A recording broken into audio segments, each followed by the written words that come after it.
अनाबिया मरियम से उसका मोबाइल उस टाइम छीनती है जब वो अवैस से कॉल पे बात कर रही होती है और उसे धमकी देती है कि अगर उसने मेरी बात ना मानी तो उसका मोबाइल जाके बाबा साहब के सामने खोल देगी और तमाम मैसेजेस पढ़ के सुनाएगी जो उसके और अवैस से दरमियान होते थे। मरियम बहुत रोती है और मिन्नतें करती है कि मेरा मोबाइल वापस कर दो, तो वो कहती है ठीक है, अगर तुम सुल्ताना आंटी को कुरान पाक पढ़ाने की बात मान लेती हो तो मैं इसी वक्त तुम्हारा मोबाइल तुम्हारे हवाले कर दूंगी।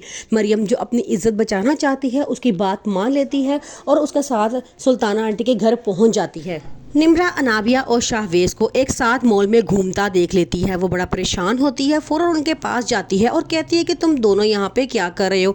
अनाबिया बहाना बना देती है कि हम दोनों इत्तेफाकन यहाँ शॉपिंग के लिए आए थे, तो ये शाहवेज मुझे पार्किंग तक छोड़ने जा रहा है। निम्रा जो बहुत मासूम सी लड़की होती है उनकी बातों में फ़ौरन आ जाती है और शाहवेज से कहती है कि अब तुम मुझे घर ड्रॉप कर दो। शाहवेज फ़ौरन अनाबिया को छोड़ के निम्रा को ड्रॉप करने चला जाता है। ये बात अनाबिया के लिए अब बर्दाश्त से बाहर है कि जैसे ही उसने निम्रा को देखा है उसने उसका हाथ छोड़ दिया। वो घर आती है, शाहवेज को फ़ोन करती है और बहुत लड़ती है और कहती है कि तुम इतने बुज़दिल इंसान हो कि उसको देखते तुम्हारे रंग उड़ गए थे और तुम मुझे छोड़ के उसके साथ चले गए थे। फिर वो उसे कहती है कि तुम अपनी मामा से मेरी बात करो वरना मैं समझूंगी कि मैंने एक बुज़दिल इंसान से मोहब्बत की है। शाहवेज कहता है कि तुम किस तरह की बातें करती हो, मैंने कहा है ना जब मौका अच्छा देखूंगा तो मैं मामा से बात करूंगा, लेकिन अब वो बार बार इसरार कर रही है कि तुम मुझसे जल्दी बात करो। यहाँ तक कि मरियम के साथ जब वो उनके घर जाती है कुरान पाक पढ़वाने के लिए तो फ़ौरन शाहवेज के कमरे में चली जाती है। शाहवेज बड़ा परेशान होता है और कहता है कि तुम मेरे कमरे में क्या कर रही हो।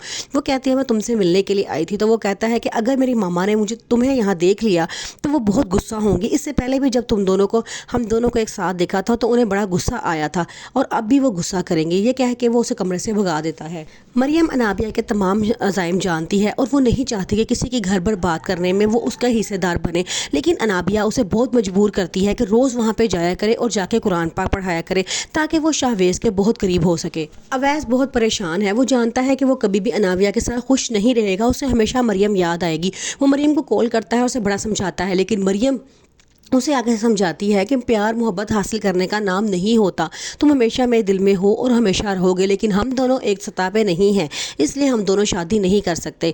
अवैस की मामा मरियम से साफ कहती हैं कि तुम्हें अवैस को अनाबिया के लिए मनाना होगा, ना अवैस के लिए ना अपने लिए, सिर्फ बाबा साहब के लिए जिसने तुम पे इतने एहसान किए हैं कि बचपन से लेके आज तक तुम्हें अपने घर में रखा, पढ़ाया लिखाया और अब तक तुम्हारा इतना कर रहे हैं। तुम्हें उनकी इज्जत की खातिर अवैस को अनाबिया के लिए मनाना पड़ेगा। हालांकि वो ये बात नहीं जानती कि अनाबिया खुद उनके बेटे से शादी करना नहीं चाहती। अवैस अपनी मामा से कहता है कि आप जबरदस्ती अनाबिया को मेरी जिंदगी में शामिल तो कर सकती हैं, लेकिन मैं उसे प्यार कभी नहीं दूंगा।